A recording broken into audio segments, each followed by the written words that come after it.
Dragi slušatelji, srdačan pozdrav na početku emisije Miris zavičaja. Danas će naši gosti biti otac i kćer Pero i Dolores Rotim, koji žive u Innsbrucku u Austriji, a susreli smo ih ljetos u Međugorju u prigodi 40. obljetnice ukazanja.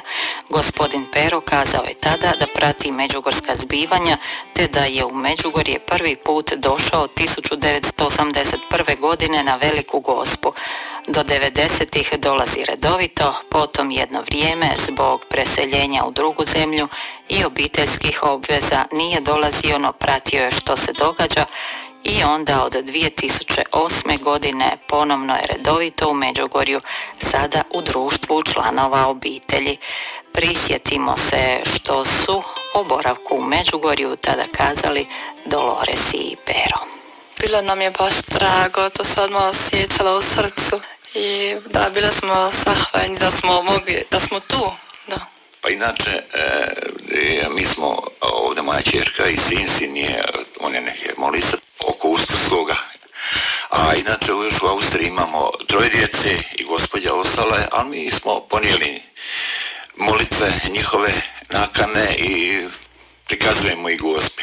Rado molimo krunicu svaku večer, znači to je već jedan dar vjere, kad se dobije posebna milost da se može moliti krunica, da se može postiti, da se može ljubiti bližnjega bez obzira kako se taj bližnji odnosio prema nama. To je plod Međugorja. Ja tako to vidim. Vidi se radost na djeci. Kad samo pitam hoćemo li za Međugorje, hoćemo. Da, tu nema ne, odmah. Mi smo krenemo većinom nekada i na godišnji odmor, ali više provedemo u Međugorju. Kad smo god došli nismo nikad bili manje od 3 dana. Znači da bi bili u potpunosti u Međugorju, doživjeli tu radost, a na more stignemo, imamo cijelu godinu, ako već hoćemo, ali draže nam je ovdje nekako. Bilo je to ukratko u Međugorju, a u nastavku emisije doznaćemo nešto više o iseljeničkoj priči našega gosta, te o životu u Austriji danas. Ostanite s nama. Miris zavičaja, nedjeljom popodne u programu radio postaje Mir Međugorje.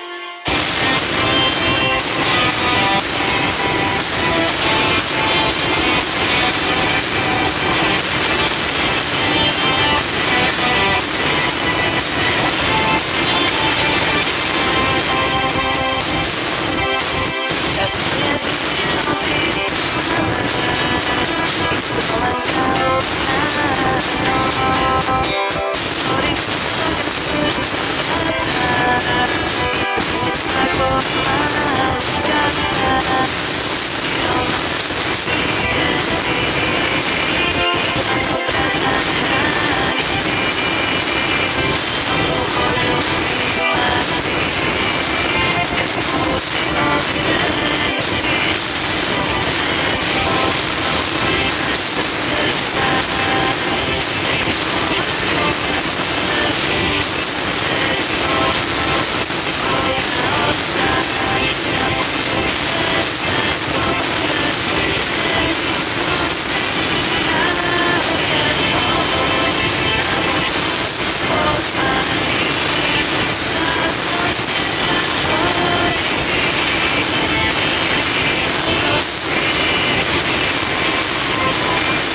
Dragi slušatelji, radio postaje Mir Međugorje, srdačan pozdrav. U studiju s nama ovoga puta gospodin Pero Rotim koji nam stiže iz Austrije. Evo, susreli smo se u Međugorju kada je stigao u povodu 40. obljetnice Gospinih ukazanja i ponešto nam u programu našega radija tom prigodom i govorio o svom iskustvu Međugorja.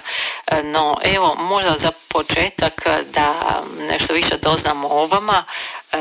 Odakle ste podrijetlom, kad ste se preselili u Austriju, čime se bavite i evo, kako živi vaša obitelj? Hvaljeni su Marija, pozdrav svim slušateljima radio Mira Međugorje i svima vama u studiju. Ja sam porijeklom rodom, znači iz Rame, nedaleko odavde, nekih 100 kilometara, i u Rami sam živio do svoje 17. godine. Kad sam imao 17 godina, moji se roditelji iz Rame preselili u Hrvatsku, to je nedaleko od Zagreba, Sveti Ivan Zelina, i u Hrvatskoj sam živio do 90. Znači, prije rata odlazim slučajno na godišnji odmor kod moje sestre koja živi u Innsbrucku u Austriji, i nakon kratkog vremena pitala me sestra i zet da li bih htio ostati u Austriji raditi, a ja rekao sam idem, pokušat ću. I onda sam predao radnu dozvolu da mi se napravi, bila je gotova za 2 tjedna.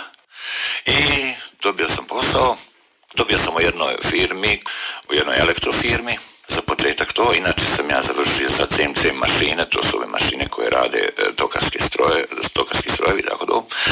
I ostao sam tamo. U početku nije bilo puno hrvatskog naroda kao danas, bilo je možda 200-300 ljudi otprilike da je dolazilo na misu, ali u sve možda one koje filijalne crkve isto. Na odnosu na danas ima par tisuća i tako dalje. Dobio sam posao i mislio sam se vratiti za možda godinu i 2 i tako dalje. Međutim, onda je krenuo rat, ljudi su dolazili sve više i više u Austriju, ne samo u Austriju, nego u sve evropske zemlje. I nakon kratkog vremena ja sam odmah, pošto sam radio nekada dok sam bio u Zelini sa mladima, uključio sam se odmah i u crkvu i u Hrvatsku katoličku misiju. Tada sam još bio mlad, mogao sam pomoći i župniku i na hodočašćima koja smo organizirali po Austriji.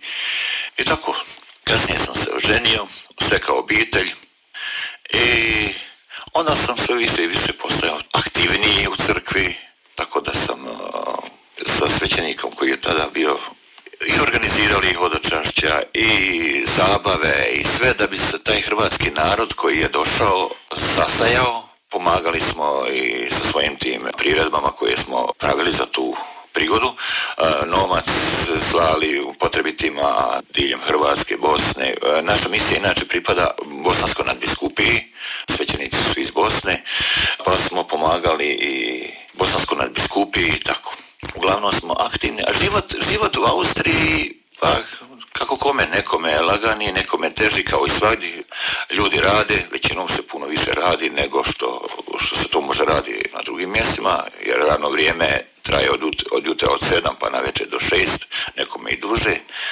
Ali imamo zato nedjeljnu misu, crkvu, gdje se možemo susresti, razmijeniti, razgovarati i tako.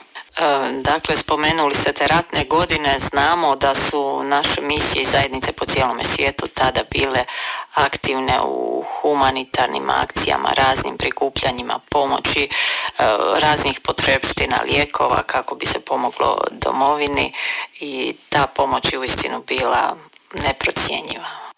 Bila je i drago mi je, ljudi su se, inače su ljudi tamo širokogrudni i otvorena srca. Kad je u pitanju pomoć, brzo se organiziraju. Ja ću samo navesti jedan primjer ja mislim da je to bilo prije 6 godina kad je bila poplava u Posavini. Tada smo samo za 2 tjedna uspjeli skupiti veliki novčani iznos i negdje oko 50 tona robe, potrepština. Samo u roku 2 tjedna smo to poslali. Znači, narod je, i sada isto ovo, kad je bila potres u Hrvatskoj, isto tu su se odazvali pomoći i pojedinci, i zajednica, i misija, i odmah ljudi su stvarno za pomoć. Kao u Hrvatskoj, mi smo Hrvati taki, kad trebamo mi smo jaki. Kad zagusti. A što je to, kakav je to osjećaj biti daleko od doma i onda možda i osjećaj taj idem dati sve od sebe onoliko koliko mogu, u čemu mogu, kad već nisam dolje? Osjećaj nas vani je naše srce uvijek tu, gdje smo rođeni i uz naš narod. Bez obzira, moglo bi se reći da smo mi na neki način razdijeljeni, podijeljeni, da smo i tamo i ovdje. Znači, mi smo tu, pratimo sva događanja, možda čak i više nego ovi ljudi koji su ovdje. Mi znamo sve, i kad su izbori, i kad se nešto događa, i kao bilo kakvi događaj. Znači, mi to pratimo i srce je tu. Meni je srce, znači, i Rama, i Hrvatska, i ovaj dio ovdje, jer sam ovdje dolazio kao još dječak, znači, srce uz narod, onda i kad se čuje još na svom hrvatskom jeziku, kad se može zapjevati pjesma, neka onda to još veća radost. Ja. Kolika je u tome smislu važnost naših misija? Misije su jako važne i ja vjerujem da nema misija u svijetu da bi hrvatski narod se pogubio. Misije su te koje sjedinjuju, čuvaju i kulturu, i riječ, i vjeru, i sve misije imaju jako i zahvaljujem i svećenicima, znači da njih nije, narod bi se pogubio. Čak, znači, tu ima već 3. generacija, 4. generacija koja je vani, ali sa ponosom smo, kad vidimo da se priča hrvatski jezik i djeca, da ne zaboravljaju, da drže do svoga i jezik.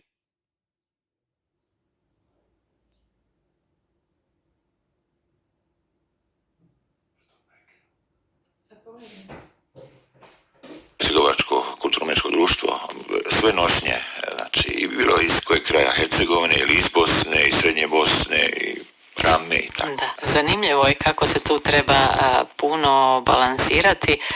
Sami ste spomenuli razne generacije, dakle nije isto kad čovjek dođe koji je rođen ovdje pa ode živjeti vani ili netko koji je rođen vani, onda opet iz raznih krajeva dolaze. Dakle, sve su to okolnosti koje treba nekako izbalansirati, ali zajednički nazivnik je očito ta hrvatska riječ i hrvatska kultura, osjećaj. Pa jako je zanimljivo. Meni je drago kad vidim, mi imamo tamo Herceg Bosna, nogometni klub se zove. I to su dečki čiji su roditelji, kao ja, išli su samo u tu školu, čak neki iz Rame, a njeva djeca su, znači sad od 20 do 25 godina. I Herceg Bosna, njima je to drago, jezik s ponosom idu sa zastavama hrvatskim i Herceg Bosne zastavom, ili tako, nije bitno. Mogli su izabrati neki drugi naziv, ali nešto, oni vole svoje i mladi su, baš mi se čini da kod neki mladi je baš to posebno izraženo. I hrvatstvo, i domoljublje, i to mjesto gdje su rođeni i tako, taj kraj. Mada kod nas se ne pravi razlika, Hercegovac, Bosanac ili Hrvat, mi smo svi tamo Hrvati, a svak drži, svak cijeni drugoga iz kojeg je mjesta, porijekla i tako. A kako je odgajati obitelj, recimo u stranom svijetu, odnosno očuvati se ovo o čemu smo sada govorili? Obitelj je puno zahtjevno odgojiti.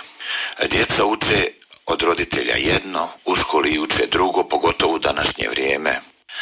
Što mi se baš ne sviđa, ne znam da li je tako ovdje, u školi djecu dosta više puta uče kakva su njihova prava, ali malo i uče kakve su obaveze prema roditeljima i to. Mislim da bi trebalo djecu odgajati i pravima koja imaju prava kao djeca, a i obaveze koje moraju izvršavati gdje se nalaze u obiteljima, znači slušati i tako, ali to čini mi se da je u svijetu više sve toga samo se uči o pravima i kao vaza nekome neka prava uskraćena, a obaveza je to kao ako hoćeš. Meni se baš tako čini. Pa teško, mora se puno. Znači mora se i moliti, i razgovarati, i puno truda dati od sebe da bi se obitelj. Jer u školi te uči jedno, ulica drugo, obitelj treće. Treba biti jak. Ja neću reći recimo da su moji djeca svi ista. Jedno se više moli, i jedno manje se moli. Sve ovisi kakvo je društvo. Ali tu su neki, tu su svi okolo. Ono kad zatreba, tu su. Koliko vjera onda u svemu tome je oslonac? Pa ako bi krenuo sebe, meni vjera puno znači. I vjera je, što je rekao Thompson u pjesmi, samo je vjera sačuvala mene. U biti, glavni temelj u životu mi je vjera. I bez vjere ne znam kako bi išao. Ne znam kako je biti bez vjere, pa ne mogu reći.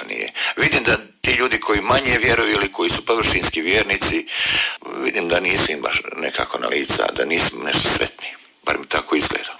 Možda jesu momentalno, trenutno, ali to nema dugoročnu radost.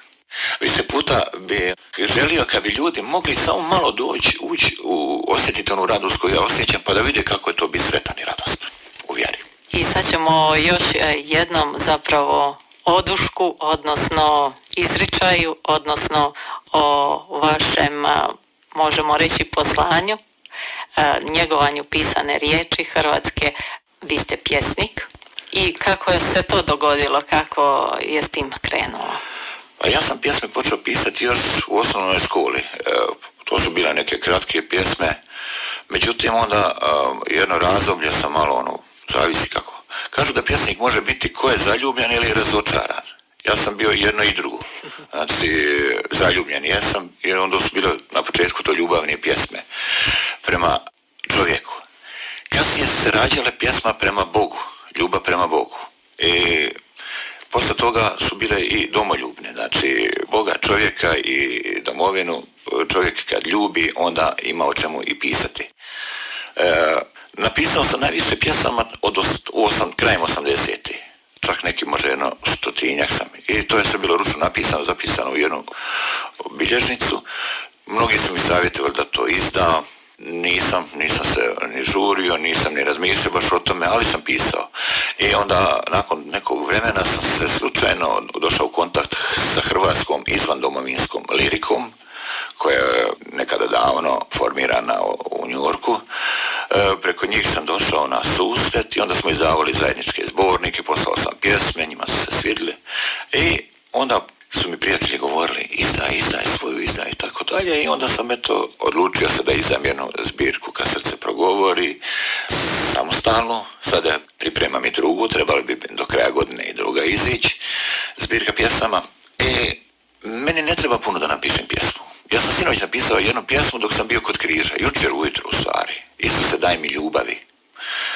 Znači, ja mogu dok neki svećenik propovijeda, ili kad posmatram neku osobu, ili kad dođem kod Gospina kipa, ili kad vidim neke događaje, rodi se odmah stih, da prenesem to u pisanu riječ.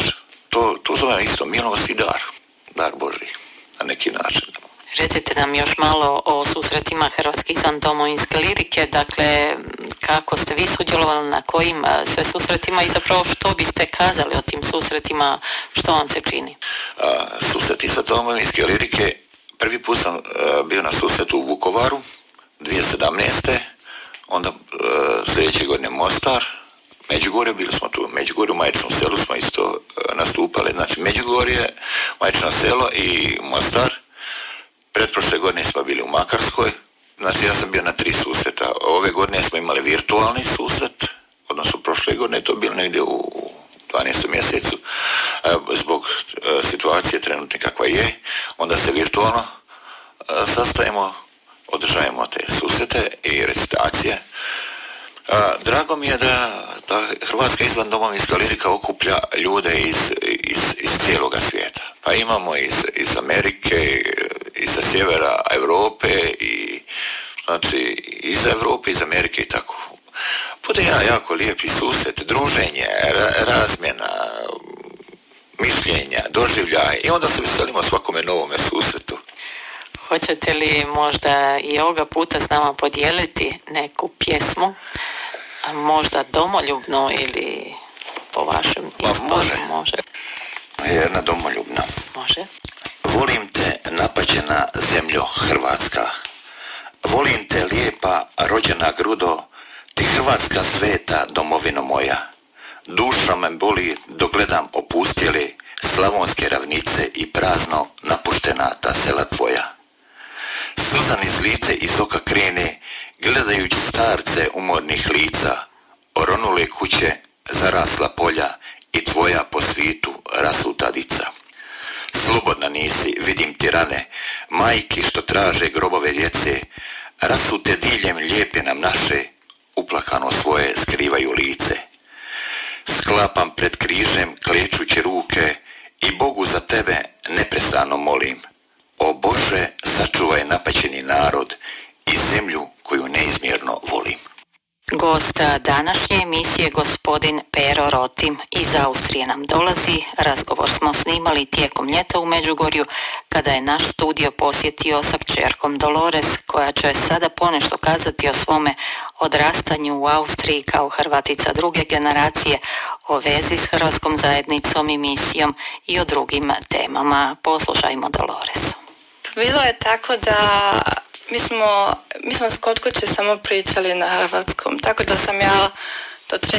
4. godine samo znala pričati hrvatski. Onda sam pošla u vrtić i svako priča njemački, a za mene to bilo kako to sada ne poznajem taj jezik i mama mi ispričala da sam ja prije, nisam znala kako da se porazumijem sa drugima i nekako smo uspjeli i onda sam ja naučila isto njemački prvi put u vrtiću i tako da više nije bilo problema u školi dalje, ali sam naučila u vrtiću lijepi njemački jezik bez dijalekta, tako kako se i priča u Njemačkoj.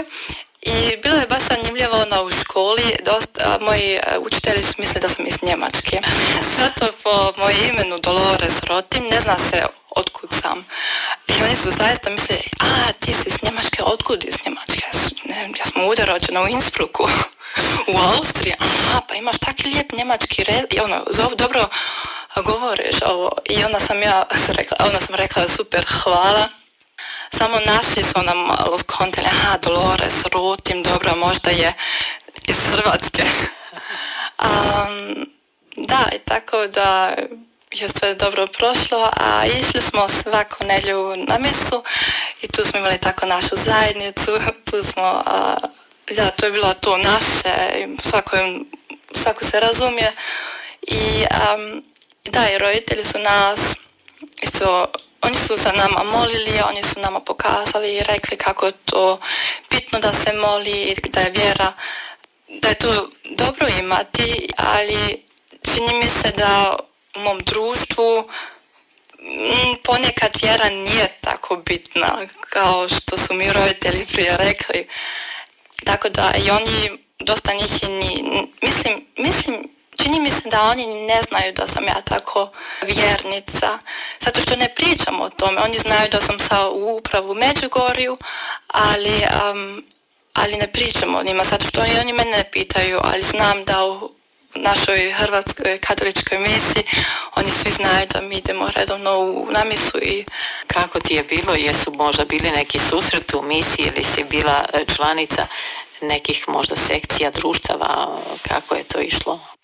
Da, mi smo, imamo kod nas u Austriji, u Innsbrucku, hrvatsku školu, tako tu smo i naučili bolje pričati hrvatski, da i tata kaže, evo mi smo i pjevali skupo u koru, na misi, da, i družili smo se na zabavima, u folklorima, da.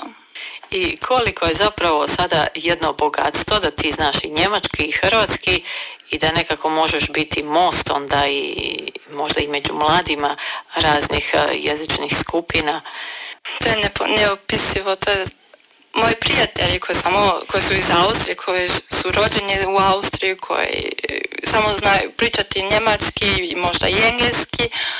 Za njih je to nešto posebno da ja mogu isto pričati hrvatski, razumijem i možda neke druge jezike kao, ne znam, srpski ili ruski, tako malo nešto. A za mene je to normalno, razumijete? Tako kao, to nije ništa posebno, za njih je zaista tako, wow, ona možda već zna 4 ili 5 jezika, da, u školi sam još i učila talijanski. I da, ne, baš je fino, imaš više osoba s kime se odmah imaš onaj connection, kako se to kaže? Povezija. Ja, povezija. I što smatraš svojom domovinom? Ja bih rekla ja imam dvije domovine, Austrija i Hrvatska. U zimi je Austrija super, mogu ići na skijanje sa tatom, a u ljeti Hrvatska super, mogu vidjeti kako mi je obitelj, ova familija ovdje živi i mogu ići na more, mogu ići u Međugorje, to je fino, baš lijepo. I stari kraj Rama, ima li još ikakve veze s tim? Imamo naše porijeklo Rotim, oni su negdje korijeni Gornji Gradac tu od Širokoga. I oselili su se znači već prije 200 godina u Ramu, jedan dio Rotima, a sad u našem mjestu gdje smo mi Rotimi niko ne živi. Ali mi svake godine imamo iza Velike Gospe prva subota susret Rotima. I na tome susretu se okupi, dolaze iz svih krajeva i znači iz Hrvatske, dosta i se oselo po Hrvatskoj, Slavoniji, Osijek i okolica, iz Zagreba, a dosta i radi vani u Njemačkoj ili Austriji. I onda dođemo, bude nas, najviše nas zna biti nekad do 150 tako. To nas drži, imamo na našem zajedničkom groblju, misu i onda kasnije posle toga druženja. Uglavnom, rodni kraj, moja majka je sahranjena u rodnom mom kraju jer ona umrla prije 51 godinu, a otac je u Hrvatskoj, tako da povezanost i radi pokojni naši koji su ostali u grobljima, onda to ne možemo nikako zaboraviti. Da. Što tebi, Dolores, znači evo doći u Ramu ili? Bila sam malo starija već kad sam prvi put došla u rodni kraj od tate, tako da sam više toga i razumjela. Bilo je zanimljivo prvi put doći tu i vidjeti kako je tata živio, gdje je on rođen, kako je išao u školu svaki dan. I to je bilo, ja sam se iznenadila, da je to tako daleko bilo. Ali drago mi je da mogu biti tu, da mogu vidjeti kako je on odrasao i gdje je živio. Bitno je to, da se znao. Da, bitno je to znati. Da, recite, Pera. Lijepo je bilo sigurno u tome kraju.